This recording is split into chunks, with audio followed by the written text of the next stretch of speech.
예. 제가 하나 글을 읽어드릴 테니까 누가 썼는가 좀 맞춰보세요. 대법원은 수십 년 동안 수사 기록이 접수된 날부터 반환한 날까지 일수를 구속기관에서 제외하는 선례를 유지해왔고 충분한 그 근거와 타당성도 갖추었다. 그런데 갑자기 구속기간을 시간 단위로 계산하고 이를 위반한 구속은 불법 구금이므로 취소돼야 한다. 이런 선례를 변경한다면 어떤 문제가 발생할까요? 지금까지 수십 년 동안 무수한 적부심 청구 사건이 있었고 구속기간을 채워서 수사한 후에 기소하는 검찰의 통례를 생각할 때 종래의 많은 사건에 대하여 부당한 구금 상태에서 공판 진행을 이유로 취소해야 할 위험이 발생할 것이다. 특히 담당 검사나 재판부는 불법 체포, 감금의 공범으로서 민형사상 책임을 부담하게 될 수도 있을 것인데 과연 이런 사태를 감당할 수 있겠는가?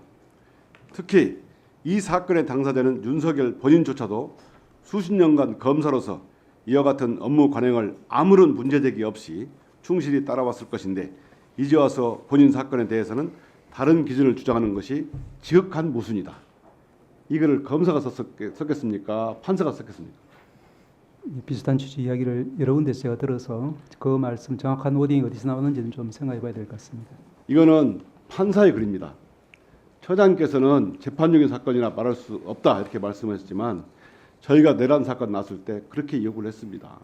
법원이 아닌 것은 아니다. 이혼은 이혼이다 이렇게 선언을 해라. 그래야 법원이 제대로 서는 거다 했습니다. 재판을 이유로 말할 수 없다. 그런데 이 판사는 왜 재판인도 말합니까? 더군다나 이 판사가 제기한 그 현실적인 문제를 얘기했어요. 시간 단위로 구속기간을 산정한다면 먼저 어떤 시간을 기준으로 접수와 반환을 판단해야 할 것인지가 문제다. 검사의 구속수사 기간을 보장하는 제도의 취지를 생각한다면 검사실을 떠나고 검사실에 도착하는 시간을 기준으로 계산하는 것이 보다 더 실질에 부합할 것이다. 이를 측정할 수 있는 객관적인 절차가 존재하지 않으면 분명하다. 무슨 근거로 왔다 갔다 하는 기간을 재려합니까? 그런 기준이 있습니까? 제가 아까 모두에 잠깐 말씀드린 것처럼 이제 이런 기준이 없잖아요. 예, 검사실에 온 것입니까? 민원실에 온 것입니까? 이 시간을 그러면 법원에서 사건을 들고 있다가 조금 늦게 되면 그거 다 시간을 도과시킬 수 있는 단점도 있지 않습니까? 올해 형사전자소송이 시행되면은 자, 그런 부분들은 시장님, 예. 이런 문제를 살피십시오. 살피시고 법원이 분명히 제가 법원도 이 갑자기 선례를 변경하는 문제가 있습니다. 그렇다면 지금 내란 속에 윤석열이 석방돼서 거리를 활보하고 있어요. 그러다 보니까 많은 시민들이 국민들이 불안해하고 있어요. 내란 스트레스로 잠을 못 잔다는 사람이 많습니다.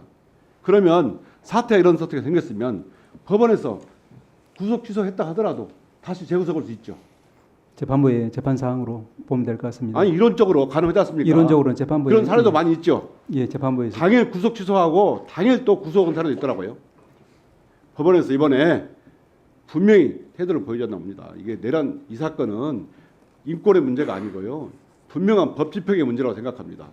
내란 속에 풀어져가지고 전국을 돌아다니면서 전국의 국민들에게 이런 스트레스, 잠을 못 자는 스트레스 주는 것보다는 법원이 진짜 안정적으로 법을 집행한다는 믿음을 줘야 됩니다. 그렇다면 지금 법무차관은 본안에서 다투려고 그러는데 본안에서 이미 재판부에서 안 된다고 했어요. 어떻게 다툽니까? 그 우선 법원에서 내란 속 윤석열을 구속하고 다시 재판을 시작하십시오.